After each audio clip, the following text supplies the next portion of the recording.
नमस्कार दोस्तों, स्वागत है आपका आपके अपने चैनल महाविद्या एकेडमी में। तो यूपी ट्रिपल एससी पीटी की लास्ट वीडियो में हमने देखा था जैन धर्म और बौद्ध धर्म। तो उसके आगे हिस्ट्री में हम देखने जा रहे हैं मौर्य वंश। इस सीरीज़ को कंप्लीट देखिएगा, इसके बाद आपको हिस्ट्री में कोई भी दिक्कत नहीं आएगी। तो आज हम पढ़ने वाले हैं मौर्य वंश और उसके आगे की चीज़ें। चलिए स्टार्ट करते हैं। मौर्य राजवंश 323 से 184 ईस्वी पूर्व तक था। मौर्य राजवंश की स्थापना चंद्रगुप्त मौर्य ने की थी। नेक्स्ट पॉइंट है, विशाख दत्त कृत मुद्रा राक्षस से चंद्रगुप्त मौर्य के विषय में सूचना प्राप्त होती है। तो जो एक राइटर थे विशाख दत्त और उनकी बुक का क्या नाम है, मुद्रा राक्षस। कभी कभी आपसे पूछ लेता है या मैचिंग में दे देता है, मैच द फॉलोइंग में आपको 3-4 राइटर दे देंगे और 3-4 उनकी बुक्स दे देंगे, उनसे आपसे पूछ लेंगे कौन सी बुक किसने लिखी है।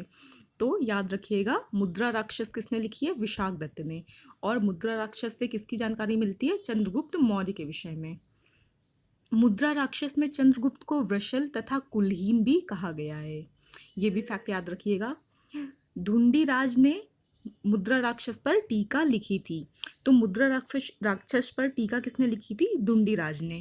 विलियम जोन्स पहले विद्वान थे जिन्होंने सैंड्रो कोड्स की पहचान सैंड्रो कोड्स की पहचान मौर्य शासक चंद्रगुप्त मौर्य से की थी। तो सैंड्रो कोड्स की सर्वप्रथम पहचान चंद्रगुप्त मौर्य के रूप में किसने की थी, विलियम जोन्स ने। एरियन तथा प्लूटार्क ने चंद्रगुप्त मौर्य को एंड्रोकोट्स के रूप में वर्णित किया है। देखिए, विलियम जोन्स ने सैंड्रोकोट्स कहा है और एरियन तथा प्लूटार्क ने क्या कहा है, एंड्रोकोट्स कहा है। नेक्स्ट पॉइंट देखते हैं। अब देखिए, इसमें कुछ प्रमुख भारतीय शासक और उनकी उपाधियां दी गई हैं और ये सारे ही शासक किस वंश से संबंधित हैं, मौर्य वंश से। देखिए, बिंदुसार की उपाधि क्या थी, अमित्रघात। बिंदुसार को कहते हैं अमित्रघात। अशोक को कहते हैं देवनाम प्रिय या प्रियदर्शी। समुद्रगुप्त को कहते हैं कृतांत परशु। चंद्रगुप्त प्रथम को क्या कहते हैं, महाराजा धीराज, यानी कि इन्होंने किसकी उपाधि ली थी, महाराजा धीराज की। चंद्रगुप्त द्वितीय ने विक्रमादित्य की उपाधि ली थी। ठीक है। हर्षवर्धन ने किसकी उपाधि ली थी, शिलादित्य की। कनिष्क ने किसकी उपाधि ली थी, देवपुत्र की। इसका स्क्रीनशॉट ले लीजिएगा और इसको याद रखिएगा। नेक्स्ट, जस्टिन ने सैंड्रोकोट्स, जिसको चंद्रगुप्त मौर्य और सिकंदर महान की भेंट का उल्लेख किया है। तो जस्टिन ने किसकी किसकी भेंट का उल्लेख किया है, सैंड्रोकोट्स यानी कि चंद्रगुप्त मौर्य और सिकंदर महान की भेंट का। कौटिल्य का एक अन्य नाम चाणक्य है। कौटिल्य द्वारा मौर्य काल में रचित अर्थशास्त्र शासन के सिद्धांतों की पुस्तक है। अर्थशास्त्र में 15 अभिकरण हैं। अर्थशास्त्र में राज के सप्तांग सिद्धांत, राजा, अमात्य, जनपद, दुर्ग, कोश, दंड एवं मित्र की सर्वप्रथम व्याख्या मिलती है। आपसे पूछ लिया जाता है सप्तांग सिद्धांत किसने दिया था। ठीक है, तो सप्तांग सिद्धांत आपका किसने दिया था, कौटिल्य या चाणक्य ने। ये जो अर्थशास्त्र है ये चाणक्य की ही किताब है। ठीक है, तो सप्तांग सिद्धांत में आपके कौन कौन सम्मिलित हैं, राजा, अमात्य, जनपद, दुर्ग, कोश, दंड एवं मित्र। बिहार में पटना, पाटलिपुत्र, पहले पटना का प्राचीन नाम क्या है, पाटलिपुत्र। बिहार में पटना के समीप बुलंदी मार्ग एवं कुम्भरहार में की गई खुदाई से मौर्य काल के लकड़ी के विशाल भवनों के अवशेष पाए गए हैं। लकड़ी के विशाल भवनों के अवशेष कहाँ से पाए गए हैं, बिहार में पटना के समीप बुंदली बाग एवं कुम्भरहार में। अब देखिए, ये प्रमुख राजवंश, उनके संस्थापक और उनकी राजधानियां हैं। मतलब राजवंश संस्थापक मतलब उन राजवंशों को किसने स्थापित किया था या किसने उसकी स्थापना की थी। तो पहला राजवंश है हर्यक वंश। हर्यक वंश की स्थापना की थी बिंबिसार ने और राजधानी क्या थी, राजगृह। मौर्य वंश की स्थापना चंद्रगुप्त मौर्य ने की थी, राजधानी थी पाटलिपुत्र। शुंग वंश की स्थापना पुष्यमित्र शुंग ने की थी और राजधानी थी पाटलिपुत्र। सातवाहन की स्थापना सिमुक ने की थी और राजधानी थी प्रतिष्ठान। गुप्त वंश की स्थापना श्रीगुप्त ने की थी, राजधानी थी पाटलिपुत्र। वर्धन वंश की स्थापना पुष्यभूति ने की थी और राजधानी थी थानेश्वर। गहड़वाल की स्थापना की थी चंद्रदेव ने, राजधानी थी कन्नौज। पल्लव वंश की स्थापना किसने की थी, सिंह विष्णु ने और इसकी राजधानी थी कांचीपुरम। राष्ट्रकूट की स्थापना की थी दंती दुर्ग ने और इसकी राजधानी थी मान्यखेड़। इसका भी आप स्क्रीनशॉट ले सकते हैं और इनको बार बार देखिएगा। बार बार देखने हुए फैक्ट्स अपने आप आपको याद हो जाएंगे। नेक्स्ट पॉइंट पे आते हैं। चंद्रगुप्त मौर्य ने दक्षिण भारत की विजय प्राप्त की थी।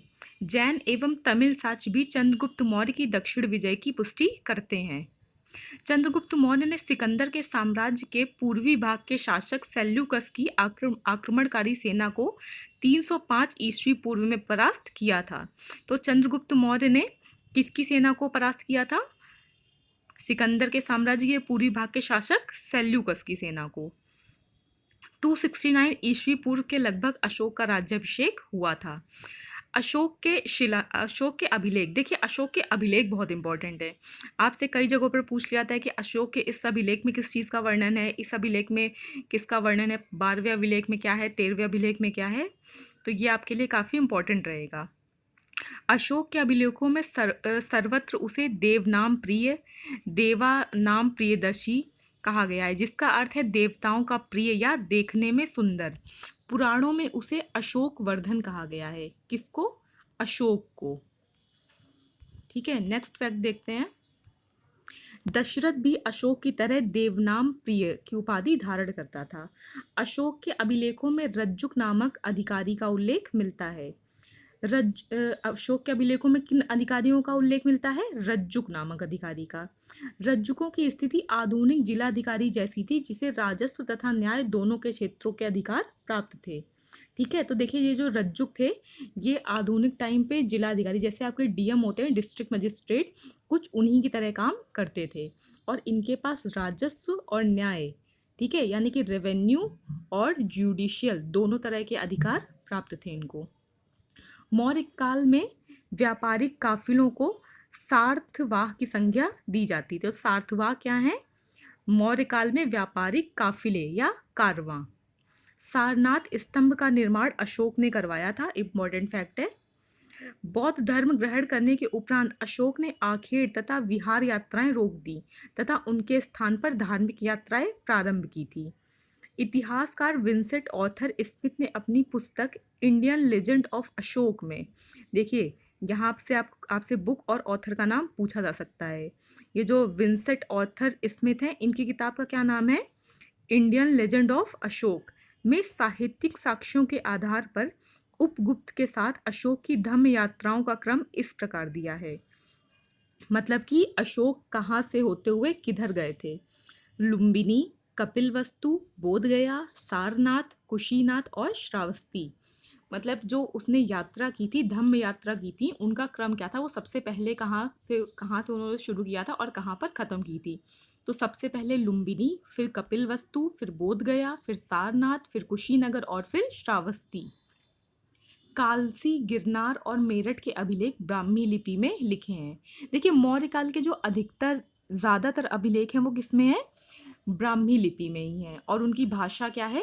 प्राकृत है। अशोक के अभिलेखों का विभाजन 3 वर्गों में किया जाता है। अब देखिए जो अशोक के अभिलेख हैं ये 3 प्रकार के हैं। इनको 3 प्रकारों में बांटा जाता है: शिलालेख, स्तंभलेख और गुहालेख। ठीक है, आइए अशोक के शिलालेख देख लेते हैं। तो इसका पहले आप लोग स्क्रीनशॉट ले लीजिएगा, ये बहुत इंपॉर्टेंट है, बहुत बार पूछा जाता है। जो पहला शिलालेख है उसमें किस चीज़ की व्याख्या मिलती है, किसका वर्णन है? पशु बलि की निंदा। दूसरा शिलालेख मनुष्य एवं पशु की चिकित्सा। तीसरा शिलालेख अधिकारियों का 5वें वर्ष दौरा। 5वां शिलालेख धम्म महामात्रों की नियुक्ति। देखिए ये बहुत इंपॉर्टेंट है, ये बहुत पूछा जाता है कि 5वें शिलालेख में क्या है? धर्म महामात्रों की नियुक्ति। छठा शिलालेख आत्मनियंत्रण की शिक्षा। 11वां शिलालेख धम्म की व्याख्या। 13वां शिलालेख कलिंग युद्ध का वर्णन। इसमें सबसे जो इम्पोर्टेंट है वो आपका पहला, 5वां और 13वां है। ठीक है, तो 13वां शिलालेख किस चीज़ का वर्णन करता है? कलिंग युद्ध का वर्णन करता है। इसी युद्ध के बाद अशोक ने कभी युद्ध ना करने की शपथ ली थी। ठीक है, शिलालेख 14 विभिन्न लेखों का समूह है जो 8 भिन्न भिन्न स्थानों से प्राप्त हुए हैं। देखिए अशोक के जो शिलालेख हैं वो अलग अलग स्थानों से प्राप्त हुए हैं। ठीक है, प्रमुख भारतीय दर्शन एवं उनके संस्थापक। अगर आपने प्रीवियस ईयर के क्वेश्चन देखे होंगे वनडे एग्जाम्स के, तो आपने इन क्वेश्चंस को ज़रूर देखा होगा। कोई ना कोई एक दर्शन और उसके संस्थापक पूछ लिए जाते हैं कि उनको किसने स्थापित किया था। तो न्याय दर्शन किसने दिया था? महर्षि गौतम ने। सांख्य दर्शन दिया था महर्षि कपिल ने। मीमांसा दर्शन दिया था महर्षि जैमिनी ने। योग दर्शन दिया था महर्षि पतंजलि ने। वैशेषिक दर्शन दिया था महर्षि कणाद ने। ठीक है, इसके बाद आते हैं नेक्स्ट पॉइंट पे। अशोक के अधिकांश अभिलेख प्राकृत भाषा एवं ब्राह्मी लिपि में लिखे गए हैं। केवल 2 अभिलेखों शहबाजगढ़ी एवं मानसेहरा की लिपि ब्राह्मी ना होकर खरोष्टी है। देखिए, याद रखिएगा, आपको 4 ऑप्शन देंगे और उसमें पूछ लेंगे कि इसकी लिपि खरोष्टी है कि ब्राह्मी है। तो आप सिर्फ ये 2 याद रखिएगा, शहबाजगढ़ी और जो मानसेहरा है इनकी लिपि क्या है? खरोष्टी है, ब्राह्मी नहीं है। क्या है? खरोष्टी। और जो अशोक के बाकी मिलते हैं अभिलेख, उनकी भाषा क्या है या उनकी लिपि क्या है? ब्राह्मी है। तक्षशिला से अरमाइक लिपि में लिखा गया एक भग्न अभिलेख प्राप्त होता है। शरेकुना नामक स्थान से यूनानी तथा अरमाइक लिपियों में लिखा गया द्विभाषी यूनानी एवं सीरियाई भाषा अभिलेख तथा लंगमान नामक स्थान से अरमाइक लिपि में लिखा अशोक का अभिलेख प्राप्त हुआ है। ठीक है, जेम्स प्रिंसेप को अशोक के अभिलेखों को पढ़ने का श्रेय हासिल है। तो अशोक के अभिलेखों को सबसे पहले पढ़ने का श्रेय किसको हासिल है? जेम्स प्रिंसेप को। प्राचीन भाषा में खरोष्टी लिपि दाएं से बाएं लिखी जाती थी। ठीक है, मतलब जैसे नॉर्मल हम लोग लिखते हैं उससे उल्टी हम लोग कैसे लिखते हैं? हम लोग बाएं से दाएं लिखते हैं, लेकिन खरोष्टी लिपि कैसे लिखी जाती थी? बाएं से दाएं, जैसे उर्दू लिखी जाती है। अशोक ने अपने राज्याभिषेक के 20वें वर्ष लुम्बिनी की यात्रा की थी। ये भी देखिए फ्रीक्वेंटली आस्क्ड क्वेश्चन है कि लुम्बिनी की यात्रा अशोक ने अपने शासन के किस राज्याभिषेक के कौन से काल में की थी? किस वर्ष में की थी? तो 20वें वर्ष में। अशोक ने बुद्ध की जन्मभूमि होने के कारण लुम्बिनी ग्राम का धार्मिक कर माफ कर दिया तथा भू राजस्व को 1/6 से घटाकर 1/8 कर दिया था। ठीक है, तो क्योंकि अशोक का बौद्ध धर्म में बहुत रुचि थी, बहुत मान्यता थी, तो गौतम बुद्ध का जन्म स्थान होने के कारण जो उनका जन्म स्थान था लुम्बिनी ग्राम, उस जगह पर अशोक ने धार्मिक कर को माफ कर दिया था। और जो वहाँ के लोग जो भू राजस्व या लगान देते थे उसको 1/6 से घटाकर कितना कर दिया था? 1/8। अशोक के 13वें शिलालेख से कलिंग युद्ध के संदर्भ में स्पष्ट साक्ष्य मिलते हैं। ये देव फैक्ट्स पहले भी आ चुका है। अशोक के दीर्घ शिलालेख यानी कि 12वें शिलालेख में सभी संप्रदायों के सार की वृद्धि होने की कामना की गई है। ठीक है, सभी संप्रदायों के सार की वृद्धि होने की कामना की गई है तथा धार्मिक सहिष्णुता हेतु उपाय बताए गए हैं। तो आपसे देखिए, धार्मिक सहिष्णुता बहुत हॉट टॉपिक रहता है, बहुत चलता रहता है न्यूज़ में। तो ये अशोक ने कब का बताया हुआ है। ठीक है, तो ये किस में मिलता है? अशोक के दीर्घ शिलालेख में मिलता है। अशोक के दूसरे तथा 13वें शिलालेख में संगम राज्यों चोल, पांड्य, सत्यपुत्र तथा केरल पुत्र सहित ताम्रपर्णी यानी कि श्रीलंका की सूचना मिलती है। कौन से शिलालेख से? दूसरे और 13वें शिलालेख से। किनकी? संगम वंश के वंशों की। ठीक है, या राजाओं की। मौर्य शासक अशोक के 13वें शिलालेख से यह ज्ञात होता है कि अशोक के 5 यवन राजाओं के साथ मैत्रीपूर्ण संबंध थे, जिनमें 5 कौन से राजाओं के साथ? यवन राजाओं के साथ। ठीक है, कौन से शिलालेख से प्राप्त होता है? 13वें शिलालेख से। वो राजा कौन से थे? जिनमें एंटियोक या अंतियोक, सेकंड थियोस जो कहाँ का शासक था? सीरिया का शासक था। नेक्स्ट कौन सा था? तुर्मा या तुर्माए जिसको टॉलेमी सेकंड या फिलाडेल्फस, वो कहाँ का राजा था? मिस्र यानी कि इजिप्ट का राजा था।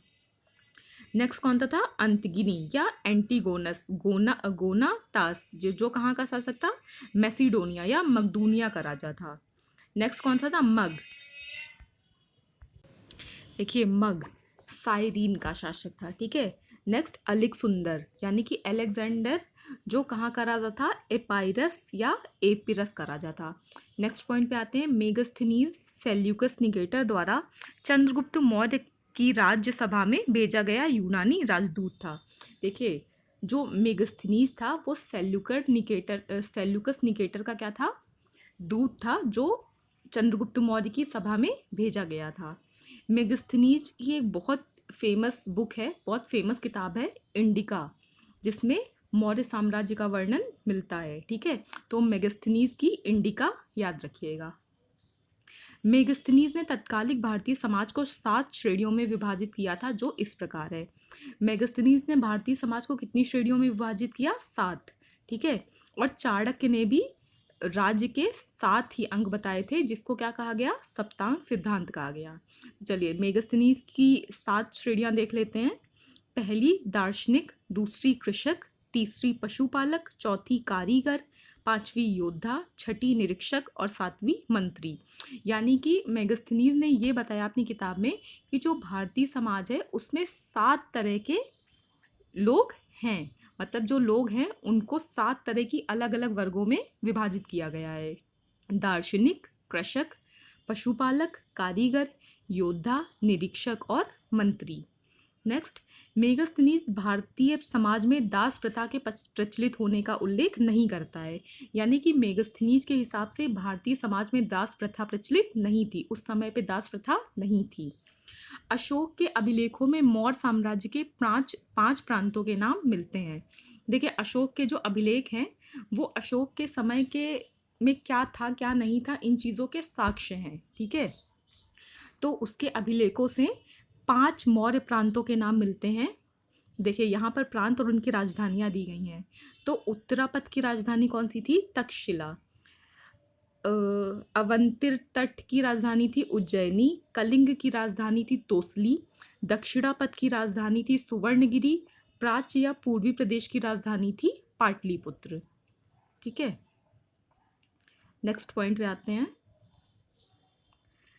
भाग एवं बलि प्राचीन भारत के राजस्व के स्रोत थे। तो राजस्व के स्रोत क्या थे? भाग एवं बलि। मौर्य मंत्री परिषद में राजस्व एकत्रित करने का कार्य समाहर्ता के द्वारा किया जाता था। तो कौन सा अधिकारी मौर्य काल में राजस्व एकत्रित करता था? उस मंत्री को क्या कहते हैं? समाहर्ता कहते हैं। अंतपाल सीमा रक्षक या सीमावर्ती दुर्गों की देखभाल करता था, जबकि प्रदेष्टा विषयों या कमिश्नरों का प्रशासक था। देखिए, अंतपाल, अंत से देखिए जैसे कुछ बॉर्डर या लग रहा है ना कि जहाँ पे राज्य की सीमा का अंत हो रहा है, जहाँ पे राज्य की सीमा को मतलब जो लास्ट है। ठीक है, तो इस तरह से याद रखिए, अंत यानी कि सीमा का, राज्य की बाउंड्री का अंत। तो जो अंतपाल था वो क्या था? सीमा रक्षक या सीमावर्ती दुर्गों की देखभाल करने वाला। ठीक है, जबकि प्रदेष्टा क्या था? विषयों या कमिश्नरों का प्रशासक था। ठीक है, नेक्स्ट है मौर्य युगीन अधिकारी पौतवाध्यक्ष तौलमान का प्रभारी था। तो पौतवाध्यक्ष क्या था? तौलमान का प्रभारी था। पण्याध्यक्ष पण्याध्यक्ष क्या था? वाणिज्य विभाग या सूनाध्यक्ष बूचड़खाने के प्रभारी थे। देखिए, जो पण्याध्यक्ष था वो वाणिज्य विभाग का, और जो सूनाध्यक्ष था वो बूचड़खाने का प्रभारी होता था। मौर्य युग में नगरों का प्रशासन नगर पालिकाओं द्वारा चलाया जाता था, जिसका प्रमुख नागरक या पुरमुख्य था। ठीक है, तो नागरक या पुरमुख्य कौन है? नगरों का प्रशासन नगर पालिकाओं द्वारा चलाया जाता था, जिसका प्रमुख यानी कि नगर पालिकाओं के प्रमुख कौन होते थे? नागरक या पुरमुख्य। यूनानी लेखकों ने बिंदुसार को अमित्रोकेडीज कहा है। तो अमित्रोकेडीज किसको कहा गया है और किसने कहा है? तो यूनानी लेखकों ने बिंदुसार को कहा है। क्या? अमित्रोकेडीज। विद्वानों के अनुसार अमित्रोकेडीज का संस्कृत रूप है अमित्रघात, यानी कि शत्रुओं का नाश करने वाला। अमित्रघात, देखिए बिंदुसार ने किसकी उपाधि ली थी? अमित्रघात की, अभी आपने ऊपर पढ़ा था। और अमित्रघात का क्या मतलब होता है? शत्रुओं का नाश करने वाला। ठीक है, नेक्स्ट पॉइंट पे आते हैं। पुष्यमित्र शुंग ने 184 ईस्वी पूर्व में अंतिम मौर्य शासक बृहदत्त की हत्या करके शुंग वंश की स्थापना की थी। मोस्ट इंपॉर्टेंट पॉइंट है कि शुंग वंश की स्थापना किसने की थी? पुष्यमित्र शुंग ने। कब की थी? 184 ईस्वी पूर्व में। और किसकी हत्या करके? अंतिम मौर्य शासक बृहदत्त की हत्या करके। ठीक है, वायु पुराण के अनुसार अंतिम कर्ण शासक सुशर्मा अपने आंध्र जातीय भृतक सिमुक यानी कि सिंधुक द्वारा मार दिया गया था। ठीक है।